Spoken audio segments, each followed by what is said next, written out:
कश्मीर हमारा है या नहीं है?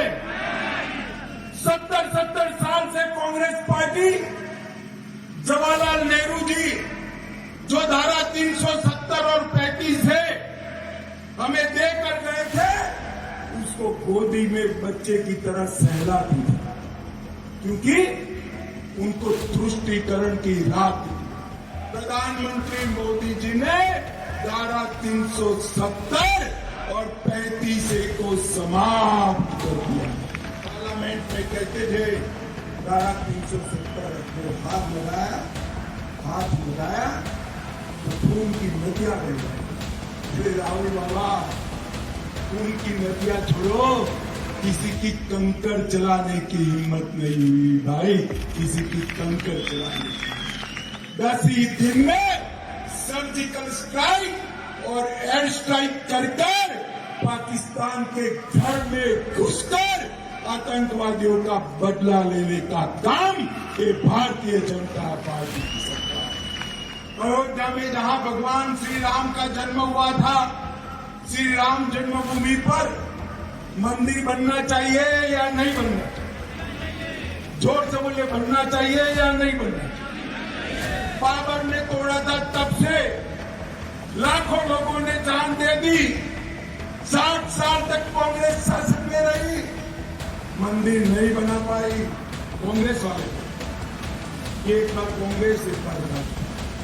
अरे भाई, ये कहां का नियम लाए?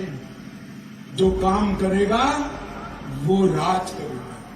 और मैं आज कह कर जाता हूं धर्मशाला वालों को, एक बार भाजपा, बार बार भाजपा।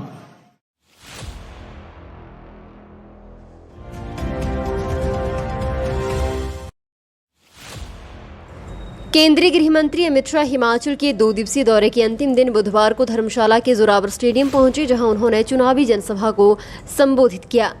गृह मंत्री अमित शाह ने धर्मशाला से बीजेपी प्रत्याशी राकेश चौधरी के पक्ष में जनता से वोट करने की भी अपील की। इसके अलावा गृह मंत्री अमित शाह ने कांग्रेस पर भी जमकर निशाना साधा। गृह मंत्री अमित शाह ने चुनावी जनसभा को संबोधित करते हुए क्या कुछ कहा, सुनिए।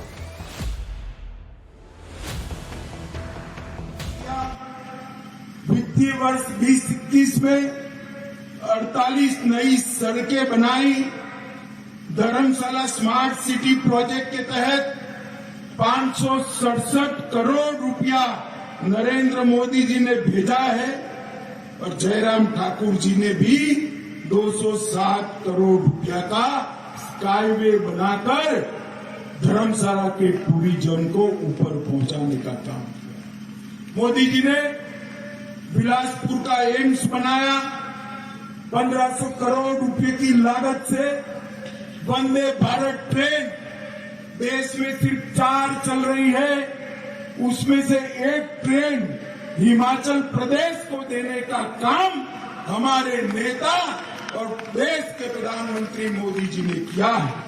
रेणुकाजी बांध योजना के तहत 40 मेगावाट की क्षमता वाले बिजली संयंत्र लगाने का काम किया। सोलन में मेडिकल डिवाइस पार्क बनाने का काम किया। ऊना में बल्क ड्रग फार्मा पार्क बनाने का काम किया। अटल टनल समाप्त कर दी। चंबा, नाहन, हमीरपुर उसका मेडिकल कॉलेजों का उन्नयन करने का काम किया।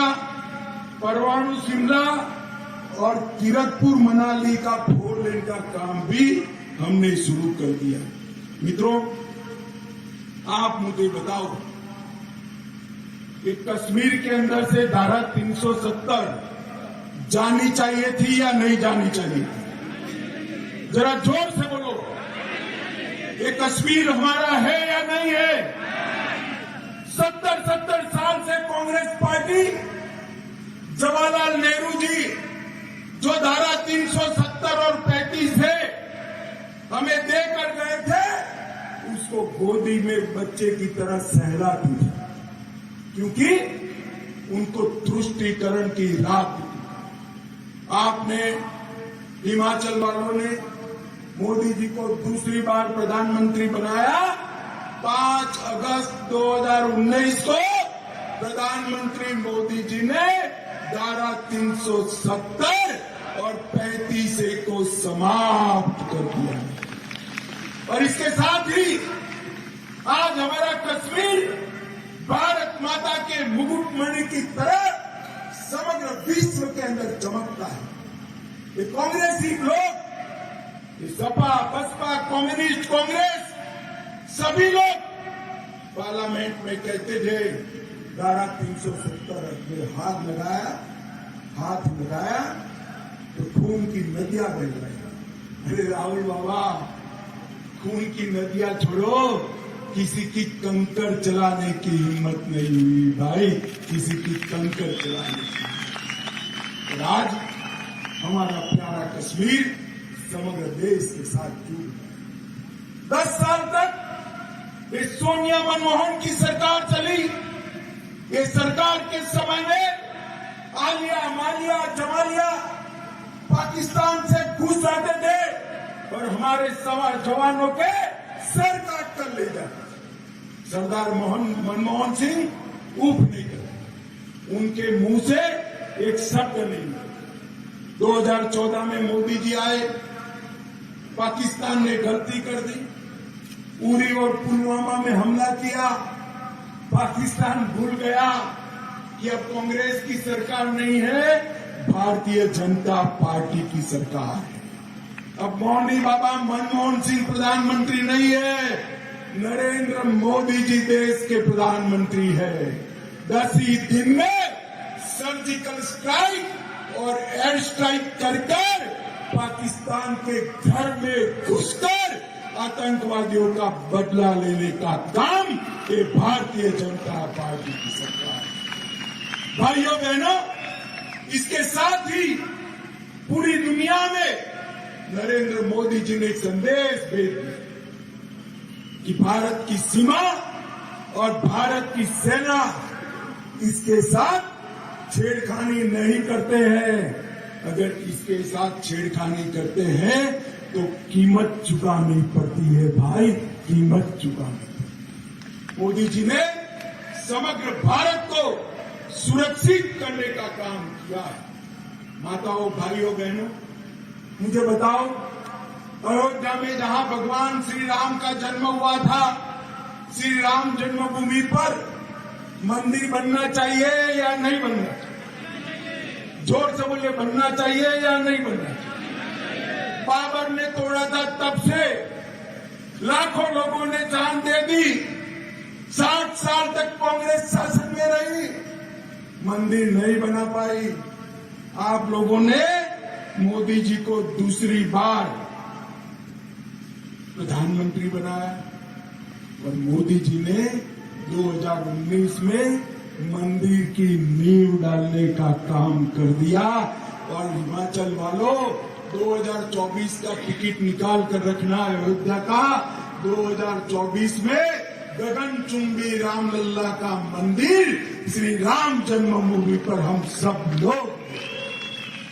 मोदी जी ने केदारधाम, बद्रीधाम, उज्जैन, विंध्यवासिनी, सोमनाथ, ये सभी तीर्थ स्थानों का उद्धार करने का काम किया।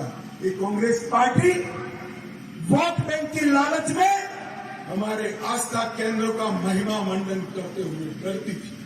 नरेंद्र भाई ने कोई डर रखे बगैर इस सभी आस्था केंद्र को पुनर्जीवित करने का काम नरेंद्र मोदी जी ने। तो मोदी जी के नेतृत्व में ये पूरा देश सुरक्षित समृद्धि की ओर जा रहा। अर्थतंत्र हमारा विश्व का 5वें नंबर का अर्थतंत्र बन चुका है। भारत पूरी दुनिया में उत्पादन का केंद्र बन रहा है। और आज हमारे राष्ट्रीय अध्यक्ष नड्डा जी के नेतृत्व में भारतीय जनता पार्टी पूरे विश्व में एक मजबूत लोकतांत्रिक दल बनकर अपनी स्वीकृति प्राप्त कर चुकी है। माताओं, भाइयों, बहनों, उसी वक्त ये हिमाचल प्रदेश में चुनाव आया। हिमाचल में कहते हैं, कांग्रेस वाले कहते हैं कि एक बार कांग्रेस, एक बार भाजपा। अरे भाई, कि कहां का नियम लाए। जो काम करेगा वो राज करेगा। और मैं आज कह कर जाता हूं धर्मशाला वालों को, एक बार भाजपा, बार बार भाजपा। जरा मेरे साथ बोले, एक बार भाजपा, एक बार भाजपा, एक बार भाजपा। ये रिवाज को बदलना है। हमारे पड़ोसी राज्य उत्तराखंड ने रिवाज को बदल दिया है। कई ऐसे राज्य हैं जहां भारतीय जनता पार्टी एक बार आती है तो कभी नहीं जाती। और हिमाचल को भी आगे इसी तरह से जाना है। नहीं तो हिमाचल में सरकार तो बनेगी भारतीय जनता पार्टी की, मगर हम एक धर्मशाला से कमल का फूल चाहिए भाई, कमल का फूल चाहिए।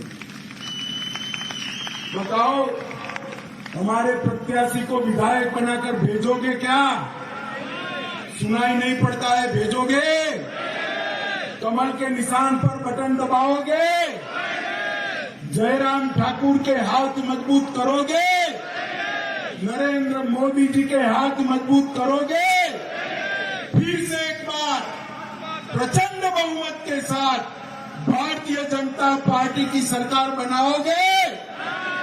तो दोनों हाथ उठाइए, विजय के संकल्प का मुट्ठी दीजिए और प्रचंड आवाज से बोलिए, भारत माता की, भारत माता की, भारत माता की, वंदे वंदे वंदे।